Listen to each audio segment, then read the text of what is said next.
നിങ്ങൾ ദയവ് ചെയ്ത് അന്യോന്യം വിധിക്കരുത്, നിങ്ങളൊന്ന് ശോധന ചെയ്യണം, അല്ലേ? Examine your self, don't judge.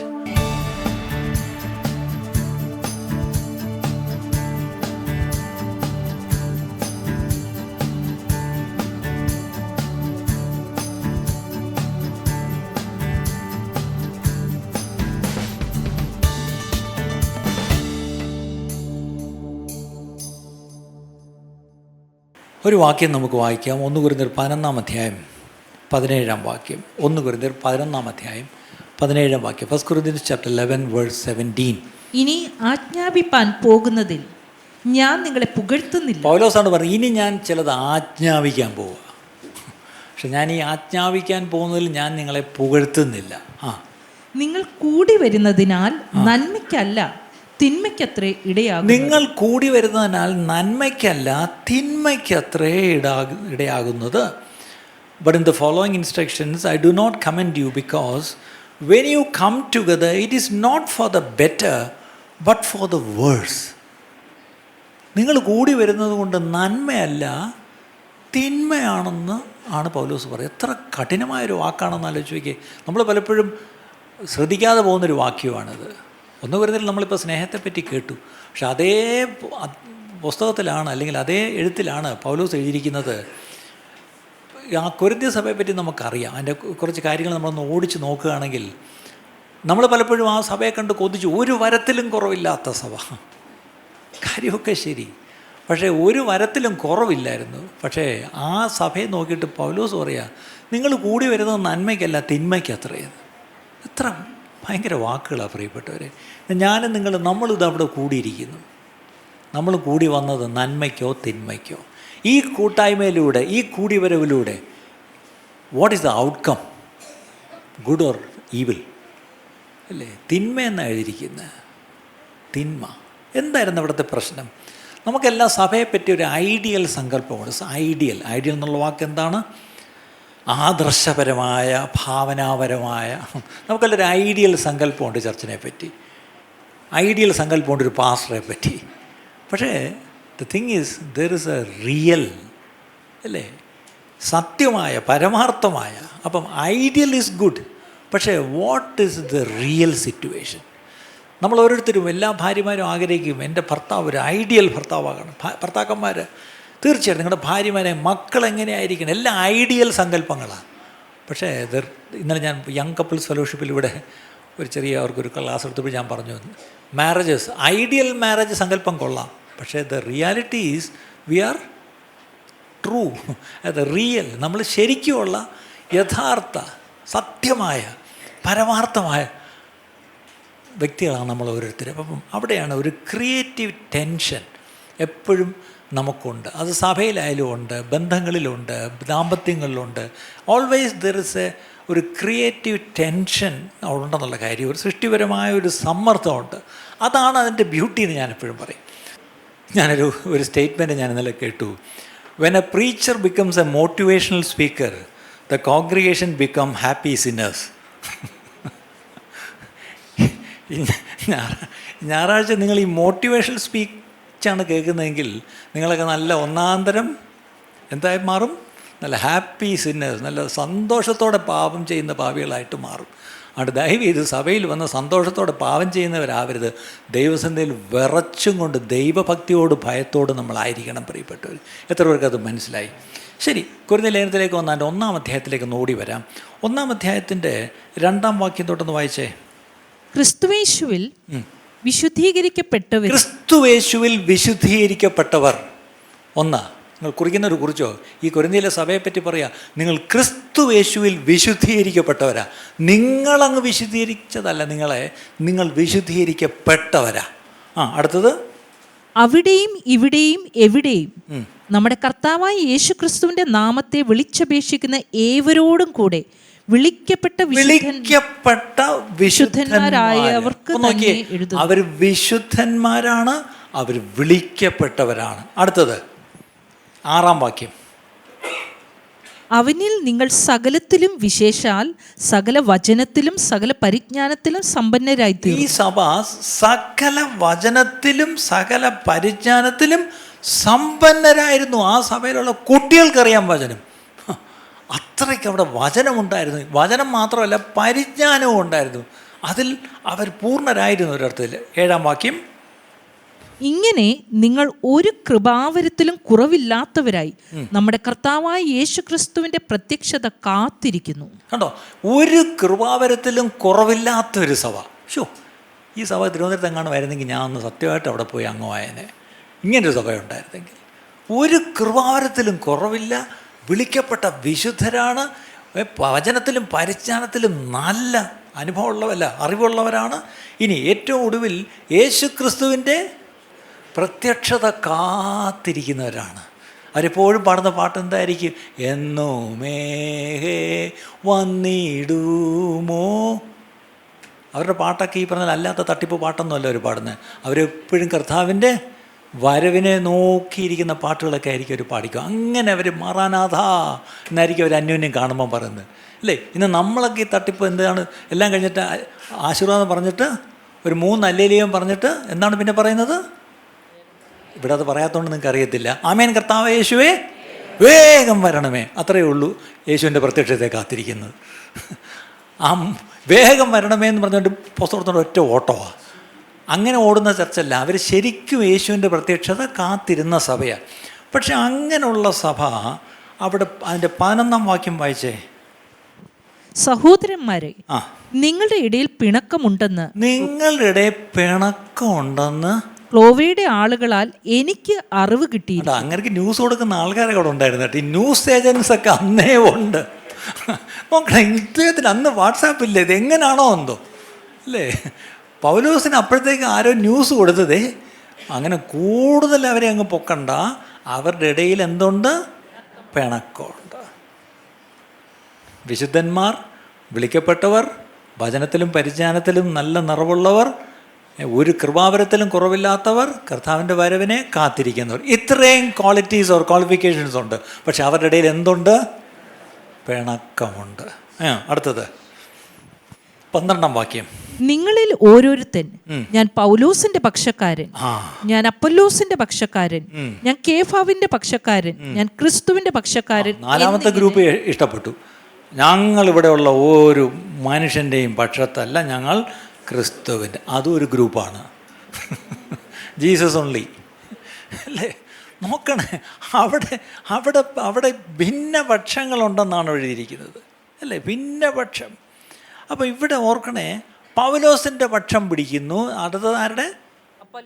അപ്പല്ലോസിൻ്റെ പക്ഷം. ഈ രണ്ടുപേരും അപ്പോസ്തലന്മാരാ. പക്ഷെ അവിടെ നോക്കണേ, പൗലോസ് മതിയെന്നൊരു കൂട്ടരും അപ്പല്ലോസ് മതിയെന്നൊരു കൂട്ടരും, പിന്നെ ആരാ?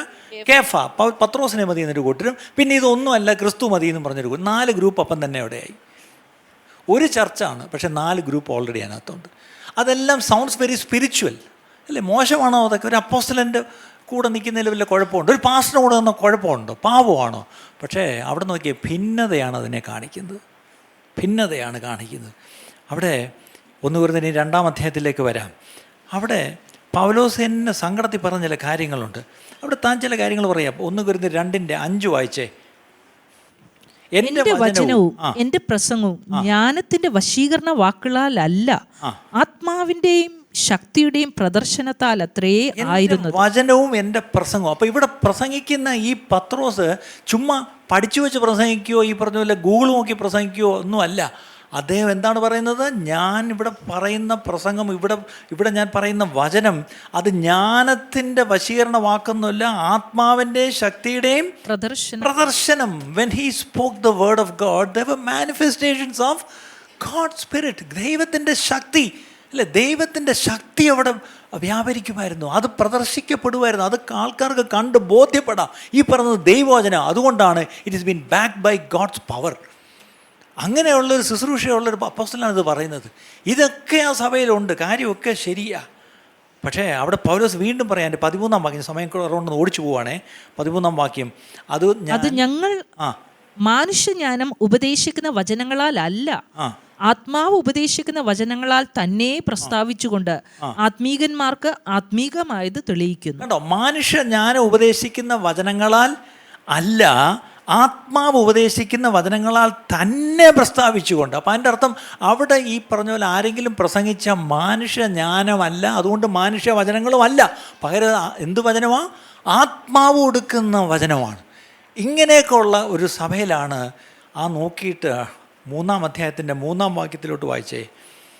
1 കൊരിന്ത്യർ 3-ാം അധ്യായം 3-ാം വാക്യം. നിങ്ങളുടെ ഇടയിൽ ഈർഷ്യയും പിണക്കവും ഇരിക്കെ. അയ്യോ, ഇപ്പം എന്തായി? ഈർഷ്യം. നേരത്തെ പിണക്കമെന്നൊരു ഇങ്ങനെ പറഞ്ഞു വിട്ടു, ഇപ്പം എന്തായി? ഈർഷ്യയും. But they were filled with jealousy and strife. ഈർഷ്യയുണ്ട്, പിണക്കമുണ്ട്. അടുത്തത്, നിങ്ങൾ ജഡികന്മാരും ശേഷൻ മനുഷ്യരെ പോലെ നടക്കുന്നവരുമല്ലയോ. അതുകൊണ്ട് പൗലോസ് അവരോട് പറഞ്ഞു തുടങ്ങി എന്താണെന്ന് അറിയാം. 1-ാം വാക്യം, ഇനി നിങ്ങളോട് എനിക്ക് ആത്മീയന്മാരോടെന്ന പോലെയല്ല, ജഡികന്മാരോടെന്ന പോലെ, ക്രിസ്തുവിൽ ശിശുക്കളായവരോടെന്ന പോലെ അത്രേ സംസാരിക്കാൻ കഴിഞ്ഞുള്ളൂ. എൻ്റെ അർത്ഥം നേരത്തെ പറഞ്ഞ ക്വാളിറ്റിയും ക്വാളിഫിക്കേഷൻസ് എല്ലാം ഉണ്ട്, പക്ഷേ എവിടെയൊക്കെ ഈർഷ്യയും പിണക്കവും ഉണ്ടോ അവരിപ്പോഴും ശിശുക്കളാണ്, അവരാത്മീയരല്ല, അവർ ജഡീകരാ, അല്ലേ? അവിടെ 4-ാം വാക്യത്തിൽ താൻ പറയുക, നിങ്ങൾ പറയുന്നത് അപ്പല്ലോസിൻ്റെ പക്ഷക്കാരൻ എന്നും മറ്റൊരുത്തൻ ഞാൻ പൗലോസിന്റെ പക്ഷക്കാരൻ എന്നും മറ്റൊരുത്തൻ ഞാൻ അപ്പല്ലോസിന്റെ പക്ഷക്കാരൻ എന്നും പറയുമ്പോൾ നിങ്ങൾ സാധാരണ മനുഷ്യരല്ലയോ? അപ്പല്ലോസ് ആർ, പൗലോസ് ആർ, തങ്ങൾക്ക് കർത്താവ് നൽകിയതുപോലെ നിങ്ങൾ വിശ്വസിപ്പാൻ കാരണമായി തീർന്ന ശുശ്രൂഷക്കാരത്രേ. 6-ാം വാക്യം, ഞാൻ നട്ടു, അപ്പല്ലോസ് നനച്ചു, ദൈവം അത്രേ വളരുമാർ. ഞാൻ നട്ടു, പൗലോസ് പറയാ, ശരിയാ, ഞാൻ നട്ടു, പക്ഷേ നനച്ചത് അപ്പല്ലോസാ. ഇനി വളരുമാറാക്കുന്നത് ഞങ്ങൾ രണ്ടുപേരും അല്ല, നട്ടവനുമല്ല നളച്ചവനുമല്ല. ആരാണ്? ദൈവമാണ്. ഓടിച്ചു പോട്ടെ. 21-ാം വാക്യം. അതുകൊണ്ട് എന്താണ് താൻ അവിടെ പറഞ്ഞു വരുന്ന കാര്യം? ആകയാൽ ആരും മനുഷ്യരിൽ പ്രശംസിക്കരുത്. എത്ര പേർക്ക് അത് മനസ്സിലായി? ദയവേത് ഈ ലോകത്തിലുള്ള ഒരു പാസ്റ്ററിലും, നിങ്ങളുടെ പാസ്റ്ററിൽ ഉൾപ്പെടെ പ്രശംസിക്കരുത്. ഒരു പ്രവാചകനിലും ഒരു അപ്പോസ്തലനിലും ഒരു ഈ പറഞ്ഞ പോലെ ഫൗണ്ടർ പാസ്റ്ററിലും ഒന്നും ആരും പ്രശംസിക്കരുത്. ഞാൻ വീണ്ടും വീണ്ടും പറയാം, തൊഴുതുകൊണ്ട് പറയുക, മനുഷ്യരിൽ പ്രശംസിക്കരുത്. ഈ ദിവസങ്ങൾ ഒത്തിരി മനുഷ്യരുടെ പ്രശംസ കേൾക്കുന്നുണ്ട്, അതുകൊണ്ട് ഭയമാകുന്നു. അതുകൊണ്ടാണ് ഞാൻ എടുത്തു പറയുന്നത്, ഇത് പൗലോസിൻ്റെ വചനമാണ്, അപ്പോസ്തലന്മാരുടെ ഒരു ഉപദേശമാണ്. മനുഷ്യരിൽ സഭയിൽ വരുന്നവർ പ്രശംസിക്കരുത്. ആമേൻ പറഞ്ഞാട്ട്. മനുഷ്യരിൽ, ആകയാൽ ആരും മനുഷ്യരിൽ പ്രശംസിക്കരുത്. അല്ലേ? ഇന്നത്തെ ഈ സെലിബ്രിറ്റി സംസ്കാരം, ഇന്നത്തെ ഈ ഗോഡ്മെൻ അല്ലെങ്കിൽ ഫേവറേറ്റ്സ് അല്ലെങ്കിൽ ഈ പാനൽസ് അല്ലെ ഇതൊക്കെ വലിയ പ്രശ്നങ്ങളാണ് സഭയിൽ. അപ്പോൾ അവിടെ പറയുന്നത് പൗലോസോ അപ്പല്ലോസോ കേഫാവോ ലോകമോ ജീവനോ മരണമോ ഇപ്പോഴുള്ളതോ വരുവാനുള്ളതോ സകലവും നിങ്ങൾക്കുള്ളത്, നിങ്ങളോ ക്രിസ്തുവിനുള്ളവർ, ക്രിസ്തു ദൈവത്തിനുള്ളവൻ. അങ്ങനെ പറഞ്ഞ് അവിടെ അങ്ങ് വിട്ടു.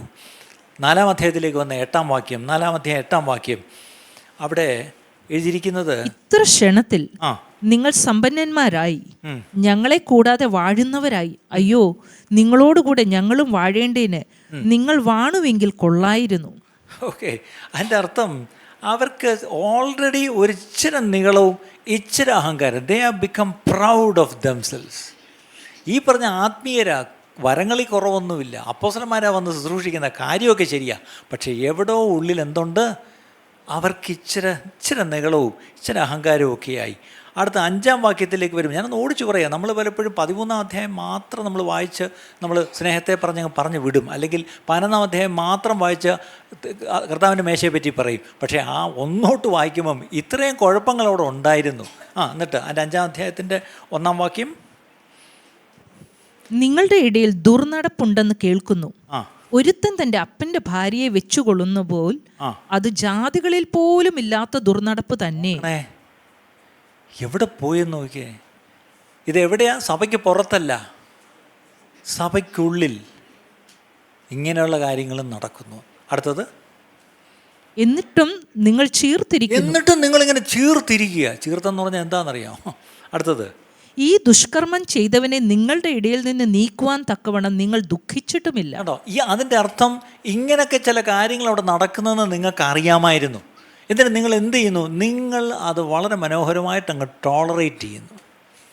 അതാണ് പൗലോസിന് അതിശയം. How can you tolerate these things? അല്ലേ? അതിനർത്ഥം you are very arrogant and not mourned. നിങ്ങൾ അതിനെക്കുറിച്ച് ദുഃഖിക്കുന്നില്ല. നിങ്ങൾ എന്നെ ദുഃഖിച്ച് കരേണ്ടതായിരുന്നു, വിലപിക്കേണ്ടിയായിരുന്നു. ഇങ്ങനെയുള്ള കാര്യങ്ങളൊക്കെയാണല്ലോ കർത്താവേ ഞങ്ങളുടെ സഭയിൽ. അതിനെക്കുറിച്ച് ഒരു ദുഃഖവും ഇല്ല എന്ന് മാത്രമല്ല, എന്താണ് അതങ്ങ് ഇപ്പം നിങ്ങളങ്ങ് സഹിക്കാൻ പഠിച്ചു, അല്ലേ? പഠിച്ചു.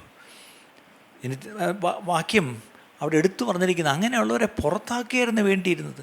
ഇനി 6-ാം അധ്യായത്തിലേക്ക് വന്ന് അവിടെ 9 തൊട്ട് നമ്മൾ അല്ല 6-ന്റെ 1 വായിച്ചേ. നിങ്ങളിൽ ഒരുത്തിന് മറ്റൊരുത്തിനോടൊരു കാര്യമുണ്ടെങ്കിൽ വിശുദ്ധന്മാരുടെ മുമ്പാകെ അല്ല അഭക്തന്മാരുടെ മുമ്പിൽ വ്യവഹാരത്തിന് പോകുവാൻ തുനിയുന്നു. ഇതടുത്തൊരു പ്രശ്നം. അവിടെ അന്യോന്യം കോടതി വ്യവഹാരങ്ങൾ പോലും ഉണ്ട്. അപ്പം അവിടെ പൗലോസിൻ്റെ ഒരു സങ്കടം, നിങ്ങൾക്കിത് പറഞ്ഞു തീർക്കാൻ നിങ്ങളുടെ ഇടയിൽ ഒരു ആത്മീയനില്ലേ? എന്തിനാണിത് പുറത്തു പോകുന്നത് അല്ലേ? ഇനി ഞാനൊരു കാര്യം പറയാം. അങ്ങനെ പറഞ്ഞ് താഴോട്ട് പോയിട്ട് 1 കൊരിന്ത്യർ വീണ്ടും നമുക്ക് 6-ന്റെ 13 വായിക്കുമ്പം അവിടെ ഭോജ്യങ്ങൾ വയറ്റിനും വയറു ഭോജ്യങ്ങൾക്കും ഉള്ളത്, എന്നാൽ ദൈവം ഇതിനെയും അതിനെയും ഇല്ലായ്മയാക്കും. ശരീരമോ ദുർനടപ്പിനല്ല, കർത്താവിനത്രേ, കർത്താവ് ശരീരത്തിനും. 18-ാം വാക്യം, ദുർനടപ്പ് വിട്ട് ഓടുവിൻ.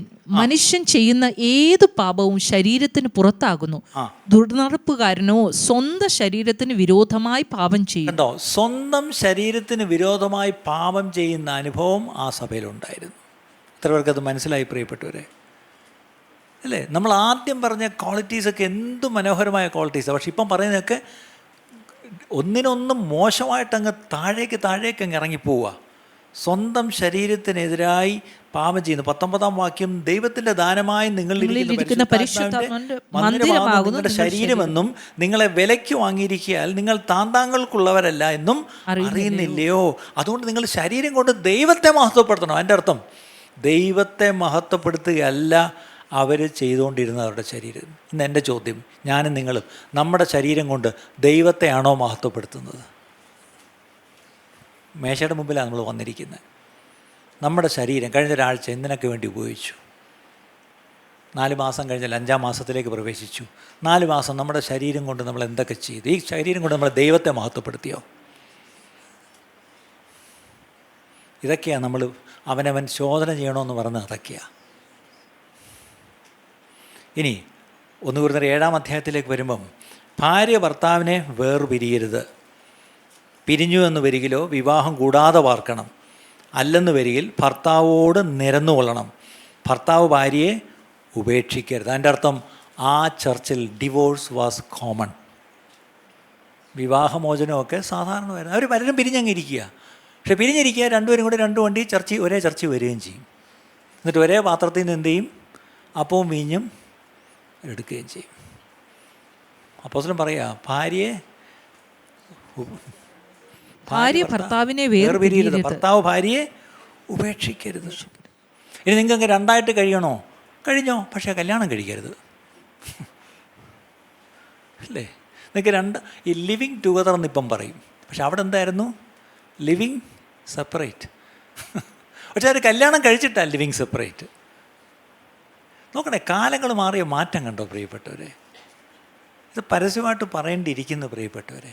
ആരെങ്കിലും എന്നെ കേൾക്കുന്നവർ പിരിഞ്ഞിരിക്കുന്നെങ്കിൽ, ഓൺലൈനിൽ എവിടെയെങ്കിലും നിങ്ങൾ പിരിഞ്ഞിരിക്കുന്നെങ്കിൽ, ഈ വാക്യം നമുക്ക് ബാധകമാണ് പ്രിയപ്പെട്ടവരെ. ഓക്കെ, ശരി. അടുത്തത് 1 കൊരിന്ത്യർ 8-ാം അധ്യായം തൊട്ട് നമ്മൾ 1 മുതൽ വായിക്കും. വിഗ്രഹാർപ്പിതങ്ങളുടെ കാര്യം പറഞ്ഞാലോ നമുക്കെല്ലാവർക്കും അറിവുണ്ടെന്നും നമുക്കറിയാം. അറിവ് ചീർപ്പിക്കുന്നു, സ്നേഹമോ ആത്മീക വർധന വരുത്തുന്നു. അവിടുത്തെ പ്രശ്നം എന്താണെന്നറിയാമോ? അവർ ഇത്രയും വലിയ ടെറിബിൾ സിൻ അതൊക്കെ അവർ ടോളറേറ്റ് ചെയ്യും. അതൊക്കെ എന്ത് ചെയ്യും? അതൊക്കെ അവർ ഇപ്പം ഇഗ്നോർ ചെയ്യും. പക്ഷെ പ്രശ്നം ഏതൊക്കെ കഴിക്കാം ഏതൊക്കെ കഴിക്കരുതെന്ന് ചൊല്ലി എന്തും ഭയങ്കര തർക്കം. പോർക്ക് കഴിക്കാമോ? അവൾ ഞെട്ടി. ബീഫ് കഴിക്കാമോ? ഇതൊക്കെയാണ് വലിയ തർക്കം.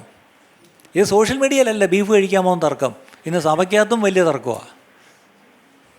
വിഗ്രഹാർപ്പുതം പ്രസാദം കൊണ്ടുവന്നു, ഉണ്ണിയപ്പം കഴിക്കാമോ? കഴിക്കാൻ പാടില്ല. അയച്ചത് വേറെ ഇരിക്കുന്ന സ്തോത്രം ചെയ്തുകൊണ്ട് കഴിച്ചാൽ ഒരു കുഴപ്പമില്ല. അതെങ്ങനെ? അത്രയുള്ളതൊന്നും എനിക്കില്ലേ. നമ്മളിപ്പോഴും ശിശുക്കളായി, നമുക്കിപ്പോഴും പേടിയാണ്. എൻ്റെ ഒരു അങ്കിളുണ്ടായിരുന്നു പണ്ട്. ഒരിക്കൽ പുള്ളിയുടെ വീട്ടിൽ വേലയ്ക്കുന്നൊരു പെണ്ണ് ഓടിക്കുക, അങ്കളെ ഏതാണ്ട് അങ്കിളിന് ഞാൻ അവിടെ നിന്നേ കൊണ്ടുവന്നതാണ് പ്രസാദം ഒന്നും. എന്നിട്ട് എന്തോ ഒരു സാധനം എടുത്ത് കയ്യിലോട്ട് കൊടുത്ത് പുള്ളി കിട്ടിയോ അതിലെ വാരി അങ്ങ് വിഴുങ്ങി. എനിക്ക് വന്ന പോലെ ദേഷ്യം. How dare! ഇതെവിടെ നിന്ന് കൊണ്ടുവന്നത് അറിഞ്ഞിട്ട് ഇത് വിഴുങ്ങിയല്ലോ.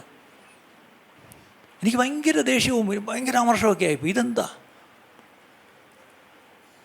പിന്നീട് അദ്ദേഹം എനിക്ക് പറഞ്ഞു തന്നു വൈ ഐ ഡിഡ് ഇറ്റ്. എന്നെ സംബന്ധിച്ചോളം അതൊന്നുമല്ല. സ്തോത്രം ചെയ്ത് കഴിഞ്ഞാൽ അത് തീർന്നു. പിന്നെ നിൻ്റെ മനസാക്ഷി നിമിത്തമാണോ ഞാൻ തിന്നാതിരിക്കേണ്ടത്? നീ ഇവിടെ ഉണ്ടെന്നുള്ള ഞാൻ അറിഞ്ഞില്ല. പുള്ളിക്ക് കണ്ണ് കാണത്തില്ലായിരുന്നു. കറക്റ്റാ, അദ്ദേഹത്തിന് ഒരു കുഴപ്പം പറ്റിയില്ല. ഞാൻ പറഞ്ഞത്, ഞാനിത് പ്രൊമോട്ട് ചെയ്യല്ല. ഞാൻ ചില കാര്യങ്ങളിൽ നമ്മൾ ഇന്നും ശിശുക്കളാ അല്ലേ? ഞാൻ ചോദിച്ചോട്ടെ, എത്ര നാൾ നിങ്ങൾ നിന്ന് ശിശുക്കളായിരിക്കും? നിങ്ങൾ ചെന്ന് ഗണപതി എന്തോ ഭവൻ അല്ല ആര്യഭവനിൽ ചെന്ന് കഴിക്കുന്നു. അവിടെ ആദ്യത്തെ വട ചുട്ട് അവിടുത്തെ ആദ്യത്തെ പാല് ചായ അടിച്ച് അവർ ആ വണ്ടി ഇറക്കുമ്പോഴേ ആദ്യം നാരങ്ങയുടെ മണ്ടയിൽ കൂടെ കയറ്റി ഇറക്കുന്നത്. നിങ്ങൾ കഴിക്കുന്ന മിക്കവാറും എല്ലാം ഈ പറഞ്ഞ പോലെ ഏതെങ്കിലും ദേവൻ അർപ്പിച്ചതാണ്, ഏതെങ്കിലും മൂർത്തിക്ക് വെച്ചതാണ്. അതാണ് നിങ്ങൾ പോയി കഴിക്കുന്നത്. ഒരർത്ഥത്തിൽ ഇവിടെ ഇരിക്കുന്ന എല്ലാ പാപികളും വിഗ്രഹാർപ്പിതം കഴിച്ച പാപികളാണ്. പക്ഷേ ഈ പാപികളെല്ലാം കൂടെ നീ കഴിച്ചതാണോ കൂടുതൽ, ഞാൻ കഴിച്ചതാണോ പാവമെന്ന് പറഞ്ഞ് അന്യോന്യം ഇരുന്നോട്ട് ചെയ്തുകൊണ്ടിരിക്കുക. ഇവിടെ പറയും, എടാ ശരീരം കൊണ്ട് നീ ദുർനടപ്പ് ആചരിക്കുന്നു, അതിൽ നിനക്ക് ഒരു കുഴപ്പമില്ല. നീ മറ്റേ കുഴിമന്തി കഴിച്ചാൽ പാവമാണോ മറ്റേ ഇല്ല അത് കഴിച്ചാൽ പാവമാണോ എന്ന് പറഞ്ഞുകൊണ്ട് ഭയങ്കര തർക്കമാണ്. നിങ്ങൾക്ക് ഈ പറഞ്ഞ തർക്കം ഉണ്ടെങ്കിൽ കഴിക്കണ്ട, വിട്ടേര് അല്ലേ? പക്ഷേ ഞാൻ ചോദിച്ചിട്ട് എത്ര നാൾ നമ്മളിങ്ങനെ ശിശുക്കളായിട്ടിരിക്കും പ്രിയപ്പെട്ടവരെ? എവിടെയെങ്കിലും നമുക്കൊരു മെച്യൂരിറ്റിയിലേക്ക് വളരണ്ടേ? അതിലേക്കാണ് ഞാനിത് പറഞ്ഞു. ഇനിയിപ്പം നോക്കിയാൽ ഇനിയിപ്പം ഇതിൻ്റെ പേര് ഒരുപാട് പൊങ്കാല കിട്ടും, സാരമില്ല. ഓക്കെ, അവിടെ ഇത്രയേ ഉള്ളൂ. 1 Corinthians 8:9 അതിനകത്തൊരു തമ്പ് റൂളുള്ളത് ഇത്രയേ ഉള്ളൂ. എന്നാൽ നിങ്ങളുടെ ഈ സ്വാതന്ത്ര്യം ബലഹീനന്മാർക്ക് യാതൊരു വിധത്തിലും തടങ്ങലായി. അതുകൊണ്ട് ഞാൻ ഇന്ന് പറഞ്ഞ തിരിച്ചെടുത്തിരിക്കുന്നു, ആരും പോയി വിഗ്രഹാർപ്പിതം കഴിച്ചു കളയരുത്. നിങ്ങളെല്ലാം വീട്ടിൽ ഭക്ഷണം ഉണ്ടാക്കി കഴിച്ചാൽ നിങ്ങളുടെ ആരോഗ്യത്തിന് കൊള്ളാം. ഇല്ല, നിങ്ങൾ ഏത് ഹോട്ടലിൽ നിന്ന് കഴിച്ചാലും അതിനകത്ത് സം എമൗണ്ട് ഓഫ് വിഗ്രഹാർപ്പിതം ഉണ്ടാവും. അതുകൊണ്ട് വീട്ടിൽ ഭക്ഷണം കഴിക്കുന്നതാണ് ഏറ്റവും നല്ലത്. തീർന്നല്ലോ. ഇനി നിങ്ങളിപ്പം പറഞ്ഞപ്പോൾ നിങ്ങളിപ്പം മനസ്സിൽ പാസ്റ്റർ എന്തോന്നു അപ്പം ക്ഷേത്രത്തിൽ ഒറ്റ പ്രസാദം കഴിക്കാവുന്നതാണ്. കണ്ട ആൻറ്റിയുടെ മോൻ കണ്ടാൽ അറിയാം. കാരണം പണ്ടൊരിക്കൽ ആൻറ്റിയുടെ മക്കൾ ഞങ്ങളുടെ വീട്ടിൽ വന്നൊരു ഓണസദ്യ ഇല കഴിച്ചു. വീട്ടിൽ ചെന്നപ്പോൾ പിള്ളേർക്ക് ശരിക്ക് കിട്ടി. സാമിനെ ഞാൻ കണ്ടു പറയണം, ഓണത്തിന് ഇലയിട്ട് സദ്യ വീട്ടിൽ ഉണ്ടാക്കി എൻ്റെ പിള്ളേരെ കൂടെ തീറ്റിച്ചു അല്ലേ? അപ്പോൾ ഇവിടെ ആ ആൻറ്റി അന്ന് പറഞ്ഞതിൻ്റെ ഒരു ശുദ്ധ മനസാക്ഷിയില്ല അത് പറഞ്ഞെന്ന് ഓർക്കണം. എന്താണെന്നറിയാം? ആ വാക്യം പറയാം, ആൻറ്റിക്ക് സന്തോഷമാവും. 10ാം വാക്യം, അറിവുള്ളവനായ നീ ക്ഷേത്രത്തിൽ ഭക്ഷണത്തിനിരിക്കുന്നത് ഒരുത്തൻ കണ്ടാൽ ബലഹീനനെങ്കിൽ അവൻ്റെ മനസാക്ഷി വിഗ്രഹാർപ്പിതങ്ങളെ തിന്നുവാൻ തക്കവണ്ണം ഉറക്കയില്ലയോ? ആർക്കു വേണ്ടി ക്രിസ്തുവിൻ മരിച്ചുവോ ആ ബലഹീന സൗരൻ ഇങ്ങനെ നിൻ്റെ അറിവിനാൽ നശിച്ചു പോകുന്നു. 13ാം വാക്യം, ആകയാൽ ആഹാരം എൻ്റെ സഹോദരൻ ഇറച്ചിയായി തീരുമെന്നെങ്കിൽ സഹോദരൻ ഇറച്ചി വരുത്താതിരിക്കേണ്ടതിന് ഞാൻ ഒരു നാളും മാംസം കഴിക്കുകയില്ല. പൗലോസ് ഒരിക്കലും കുഴിമന്തി കഴിച്ചിട്ടില്ല. നിങ്ങൾ ഇന്നോട്ട് ഷവർമ കഴിക്കാതിരിക്കുമോ? അതില്ല. സഹോദരൻ ഇറച്ചിയൊന്നും നിങ്ങളുടെ വിഷയമല്ല, ഞാൻ കഴിക്കുക. ഇതല്ലേ നമ്മുടെ പ്രശ്നം. ഓക്കെ, അടുത്തത് കൊരിന്ത്യർ 9ാം അധ്യായത്തിലേക്ക് വരുമ്പം അവിടെ ഈ സുവിശേഷ നിമിത്തം ജീവിക്കുന്ന ചിലരുണ്ട് അല്ലേ? അവർ വേറെ എങ്ങും പണിയെടുക്കുന്നില്ല, അവർ ഈ വചനമായിട്ട് ജീവിക്കുന്നത്, ഈ സുവിശേഷ നിമിത്തം ജീവിക്കുന്നവരാണ്. അവരെ ഈ പറഞ്ഞ പോലെ കുറ്റപ്പെടുത്താൻ തുടങ്ങി. They criticised those who made the living from the gospel.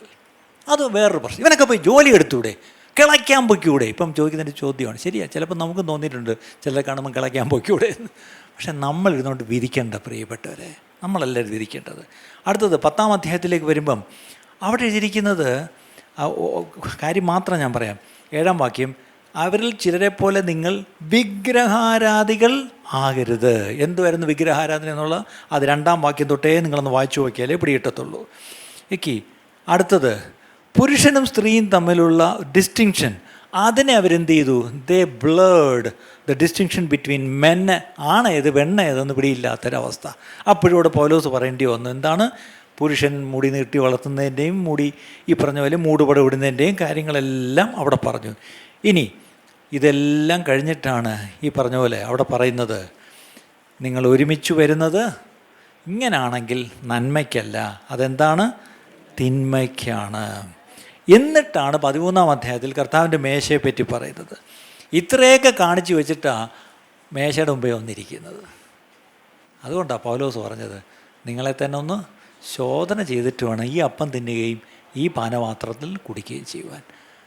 അല്ലേ? നിങ്ങൾ ദയവ് ചെയ്ത് അന്യോന്യം വിധിക്കരുത്, നിങ്ങളൊന്ന് ശോധന ചെയ്യണം. അല്ലേ? Examine your self, don't judge. പക്ഷെ നമ്മൾ പലപ്പോഴും മേശയുടെ മുമ്പിൽ വരുമ്പം നമ്മളെ എക്സാമിൻ ചെയ്യത്തില്ല, അന്യോന്യം ജഡ്ജ് ചെയ്തുകൊണ്ടിരിക്കും. ഇന്നിവിടെ വന്ന ആരും അന്യോന്യം നിങ്ങൾ വിധിക്കരുത്, നിങ്ങളെ തന്നെ ശോധന ചെയ്യുക. കർത്താവേ, എന്തെങ്കിലും പാപം എൻ്റെ ജീവിതത്തിലുണ്ടോ? ഈ ശരീരം കൊണ്ട് ഞാൻ പാപം ചെയ്യുന്നുണ്ടോ അപ്പാ? അങ്ങനെ എന്നോട് ക്ഷമിക്കണമേ. ഈ ശരീരം കൊണ്ട്, ഇത് ആലയമാണ്, അങ്ങയുടെ ആലയമാണ്, ആലയം കൊണ്ട് അങ്ങയെ മഹത്വപ്പെടുത്തുവാൻ എന്നെ ഇതാ സമർപ്പിക്കുന്നു എന്ന് പറഞ്ഞ് സമർപ്പിച്ചെന്ന് പ്രാർത്ഥിച്ചാട്ട്. ചരിത്രം പറയുന്നത് ബൈബിളിലില്ല. ഈ പൗലോസ് കൊരിന്ത്യർക്ക് ലേഖനം എഴുതിയിട്ട് 40 വർഷം കഴിഞ്ഞിട്ട് പിന്നീട് അതേ ചർച്ചിൽ ചെന്നപ്പം അന്ന് ക്ലെമൻ്റ് എന്ന് പറഞ്ഞ ചരിത്രകാരൻ എഴുതിയിരിക്കുന്നത് ഇതേ സംഭവം അവിടെ വീണ്ടും റിപ്പീറ്റ് ചെയ്തുകൊണ്ട് തന്നെ ഇരുന്നത്. അപ്പം ഈ ക്ലെമൻ്റ് എന്ന് അവരോട് പ്രസംഗിച്ചെന്ന്, go back and read what Paul wrote 40 years back.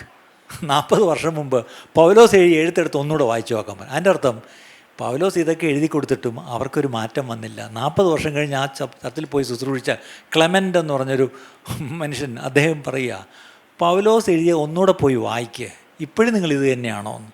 അതിൻ്റെ അർത്ഥം നമ്മൾ ഫോർ ദ ബെറ്റർ എന്ന് പറഞ്ഞാൽ we should be forgiving one another. നമ്മൾ നേരത്തെ കേട്ടല്ലോ, നമ്മൾ അന്യോന്യം സ്നേഹിക്കുകയും ക്ഷമിക്കുകയും ചെയ്താൽ പിന്നെ വഴക്കില്ല, പിന്നെ പിണക്കമില്ല, പിന്നെ ഡിവിഷൻസ് ഇല്ല, പിന്നെ പരാതികളും കോടതികളും കേസും ഒന്നുമില്ല. Having compassion for one another, അന്യോന്യം കരുണയുള്ളവരായി.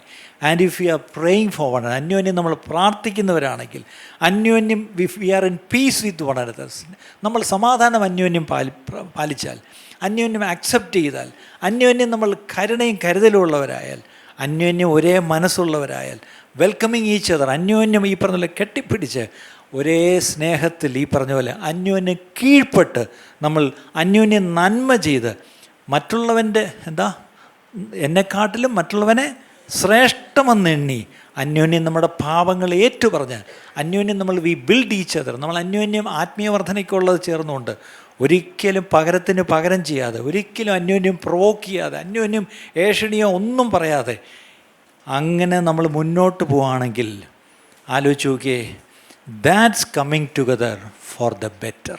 അതാണ് നന്മയ്ക്കായി കൂടി വരുന്നത്. ഇന്നത്തെ ഈ സന്ദേശം നിങ്ങൾക്ക് അനുഗ്രഹമായി തീർന്നു എന്ന് ഞങ്ങൾ ആത്മാർത്ഥമായി വിശ്വസിക്കുന്നു. ഇതുപോലെയുള്ള അനുഗ്രഹിക്കപ്പെട്ട സന്ദേശങ്ങൾ തുടർന്നും കേൾക്കുവാൻ ദയവായി ഞങ്ങളുടെ ഈ ചാനൽ നിങ്ങൾ സബ്സ്ക്രൈബ് ചെയ്യുക. ഈ ചാനൽ സബ്സ്ക്രൈബ് ചെയ്യുന്നതിലൂടെ ഇതുപോലെയുള്ള അനുഗ്രഹീതമായ സന്ദേശങ്ങൾ, ബൈബിൾ പഠനങ്ങൾ, നിങ്ങളെ പ്രചോദിപ്പിക്കുന്ന, ഉത്സാഹിപ്പിക്കുന്ന സാക്ഷ്യങ്ങൾ എന്നിവ കേൾക്കുവാൻ നിങ്ങൾക്കിടയായിത്തീരും. അതിലൂടെ നമ്മുടെ രക്ഷിതാവും കർത്താവും വീണ്ടെടുപ്പുകാരനുമായ യേശു കർത്താവുമായിട്ടുള്ള ദൃഢമായ ബന്ധത്തിൽ വളരുവാൻ അത് കാരണമായി തീരട്ടെ എന്ന് ഞങ്ങൾ പ്രാർത്ഥിക്കുന്നു. മറക്കാതെ ഇപ്പോൾ തന്നെ സബ്സ്ക്രൈബ് ചെയ്യൂ. ദൈവം നിങ്ങളെ അനുഗ്രഹിക്കുമാറാകട്ടെ.